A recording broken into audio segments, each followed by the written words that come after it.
안녕하세요. 최봉균입니다. 자바 21 주요 특징 두 번째 시간인데요. 레코드 패턴과 스위치 패턴 매칭에 대해서 알아보겠습니다. 자바 16에 인스턴스 오브에 추가된 게 있는데 이제 그게 뭐냐면 패턴 변수죠. 그래서 지금 보시는 코드처럼 OBJ가 인스턴스 오브 네임 타입이면 그 뒤에 지금 n이 있잖아요. 요 n이 이제 패턴 변수인데 이렇게 어떤 조건을 충족할 때 그 패턴 변수를 코드 블럭 안에서 사용할 수 있는 요 기능이 추가가 됐어요.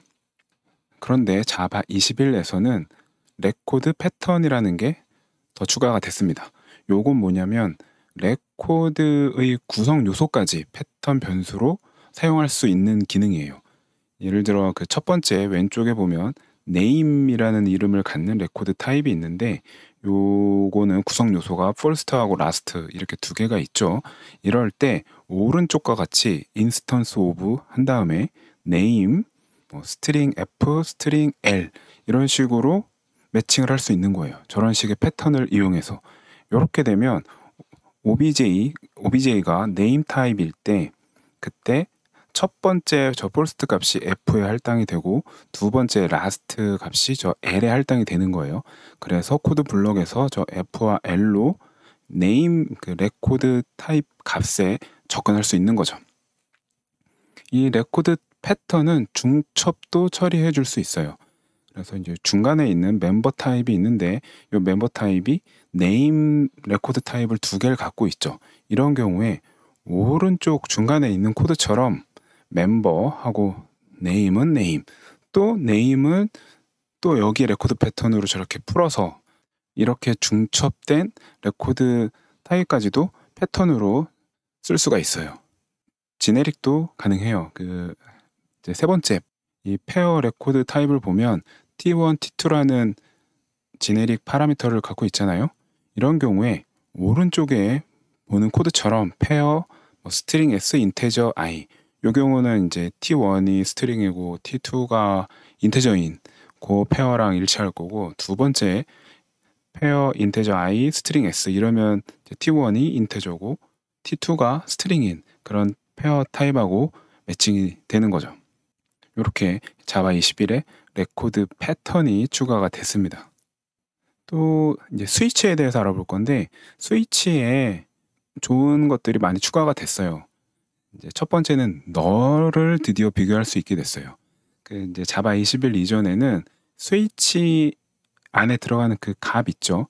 이 코드에서는 V에 해당하는 게 널이면 널 포인터 익셉션이 났어요. 그래서 어떻게 했어야 됐냐? 먼저 널인지 아닌지 비교를 하는 거죠.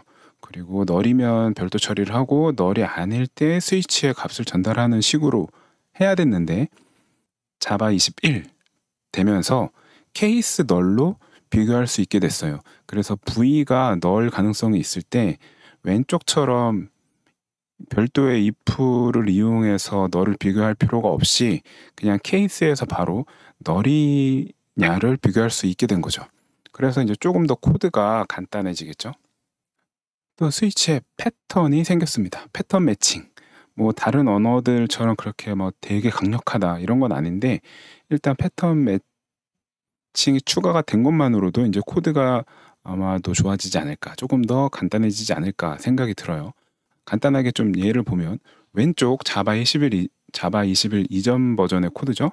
OBJ가 인테저인지 스트링인지 페어인지에 따라서 이렇게 쭉 비교하는 코드예요. 뭔가를 출력하는 거죠. 그런데 이 코드를 오른쪽과 같이 바꿀 수 있어요. 케이스 널이면 널, 인테저면 i가 있죠. 요거는 패턴 라벨이에요. 인테저 스트링 요거 자체가 패턴이고 어떤 타입을 이제 판단하는 패턴이 되고 그 타입에 해당하는 실제 값을 접근할 때 사용할 변수가 i가 되는데 요거 이제 패턴 라벨이라고도 표현해요. 하여튼 저 변수를 이제 케이스의 그 코드에서 사용할 수 있는 거죠. 또 스트링 s 이거 이제 스트링 타입이면 s라는 이름으로 이제 접근할 수 있게 해주는 거고 이렇게 페어를 비교할 수도 있어요. 이거 레코드 패턴이죠. 레코드 패턴을 사용해서 또 케이스에서 비교를 할 수 있게 됐습니다. 그러니까 코드가 왼쪽과 오른쪽을 보시면 왼쪽은 if else가 막 많으니까 조금 다소 길어지면서 복잡하게 느껴질 수 있는데 오른쪽은 조금 더 단순화됐죠, 코드가. 그리고 또 더 빨리 이렇게 각각의 조건을 확인할 수 있고요. 이 패턴에다가 조건도 추가할 수 있어요. 이제 그 가드라고 표현하는데 그 when을 이용해서 조건이 모일 때까지 넣을 수가 있어요. 그래서 이 케이스의 스트링을 보시면 케이스 스트링 s 그리고 when s.length가 10보다 클 때, 또 바로 그 밑에 거 when s.length가 3보다 작을 때, 뭐 이런 식으로 when을 붙여갖고 어떤 추가적인 조건을 넣을 수 있는 거죠. 그래서 코드가 이제 조금 더 간결해지는 그런 효과를 얻을 수 있는 거예요. 자, 요 when 가드를 그것만 쓸 수 있냐, when 가드만 쓸 수 있냐, 그렇지 않아요. 이렇게 어떤 특정한 값을 비교하고 추가로 요 패턴과 when을 함께 쓰면 역시 또 코드를 좀 간단하게 만들어낼 수 있어요. 왼쪽에 보시면 마크라는 값이 0일 때, 100일 때, 90보다 클 때, 80보다 클 때, 뭐 이럴 때마다 저 DSC에 뭘 넣을지를 이제 결정하는 코드인데, 이 코드를 오른쪽과 같이 조금 더 짧고 간단하게 만들 수 있는 거죠. 아, 좋겠죠. 이렇게 만들 수 있게 됐어요. 이제야 비로소 이런 코드를 자바에서 만들 수 있게 됐습니다.